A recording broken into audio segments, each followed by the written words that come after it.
Hey everyone, Brian with Workshop Addict and wrenchesandrides.com, and we're going to change out the stock Bighorn 2.0s on our Can-Am Maverick X3 XRS to some Maxxis Carnivores. We got these from our friends at Summit Racing, and these Carnivores are going to take the place of the 2.0s because we ride in Michigan, which is a lot of sand, a lot of mud, a lot of hard pack, but we also go out to the Hatfield-McCoy trails in West Virginia, and we also have a plan to go out to Moab.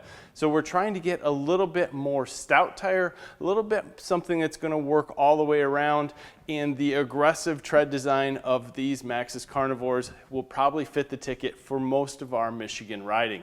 Now if you look at these on the bench, it looks like the Bighorn, which is here, is so much wider. But this Bighorn is not a square tire. Once you put it on the rim and pump it up, you'll see this center portion come up and it will get much more narrow, where the Maxxis is pretty square and it's probably going to hold a lot of its size. So when we look at these, we think first, how much weight are we adding? So took it over to the scale. Our rim weighs 15.8 pounds, the standard one, which is pretty light. The stock tire weighs 31 pounds, and the Maxxis Carnivore weighs 34.5 pounds. So for the 3.5 pounds that we're putting on the machine, we gain an 8-ply tire and we gain some serious tread depth. So we didn't want to go with too much more of a heavy tire because that can slow the machine down in its acceleration, but also put a little more stress on the brakes in deceleration. So we're going to do some testing on that a little bit later, and we'll let you know how that goes. But right now we're just going to install these rims in tires, get the tires first on the beadlocks, get the tires and rims on the machine, let you know how it looks. So far these Carnivores look pretty badass, so stay tuned.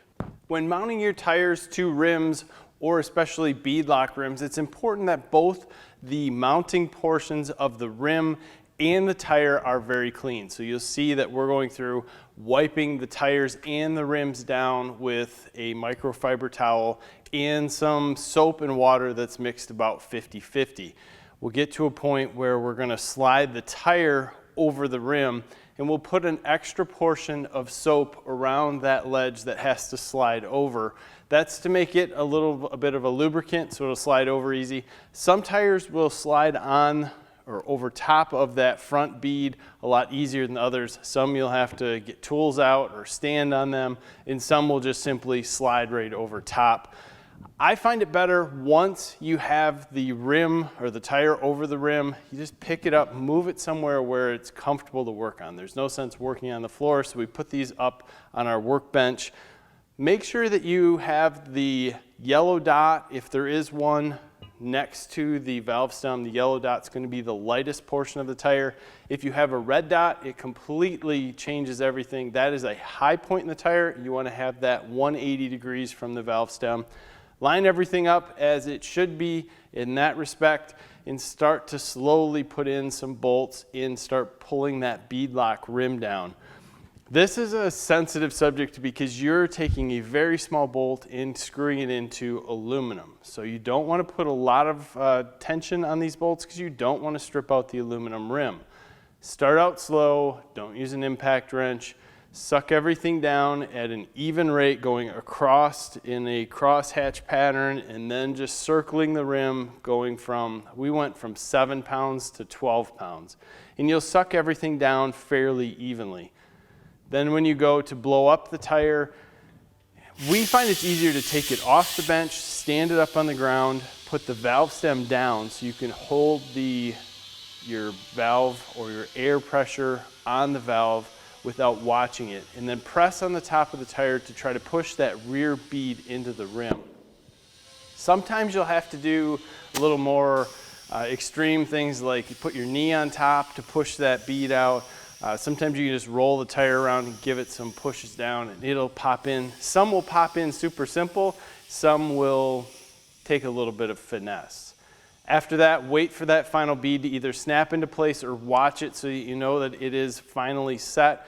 And then we went through and set all of our air pressures with a Milwaukee inflator. It's a digital inflator, and I'm not sure where I'm going to run these tires yet, but I know they have a max rating of 18 pounds. So I went through and set everything up to 16. That inflator is something that we carry with us on the trail. You just simply set the PSI you want in the tire, hit inflate, and it goes. So it's something that's nice to have if you have a flat on the trail. It'll go up to 120 PSI, so it's well worth carrying with you for your truck, your trailer, or your side-by-side. So once everything is together, you can start to see that these tires are just about as tall, if not just a hair taller now, than the Bighorns. They sure didn't look that way before we mounted them. They are a slight bit narrower, which I'm getting about a 9 to 9.5 tread width, depending on where you measure. If you want to measure on the outside where the tread kind of comes around the sidewall, it's closer to 9.5. The center where most of the tread is 9.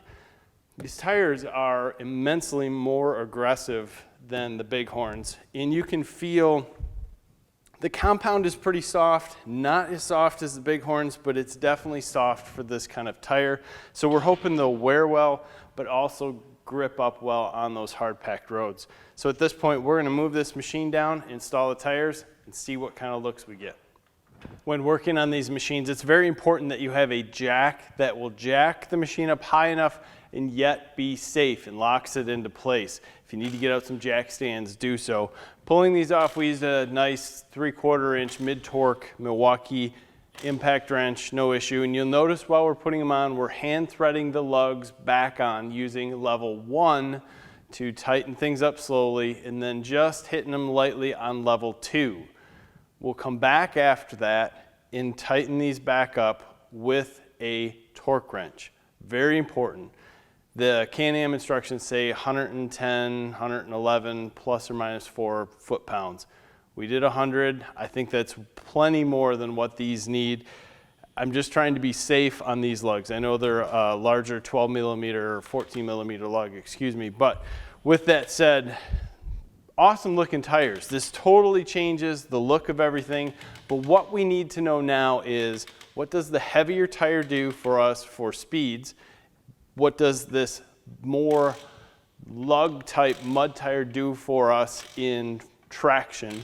And to do that, we're gonna hook up with some guys that are local, Side-by-Side blog, and we're gonna run this with their machines, see what happens as far as time, and then we're gonna hand that over to them and say, performance lost, how do we get it back? What types of tunes can they put in? What can they do to make this machine run even better than stock? So stay tuned for that, guys. We'll have it coming soon. Don't forget to give us a like in this video, subscribe to this channel. We appreciate your time. Have a great day.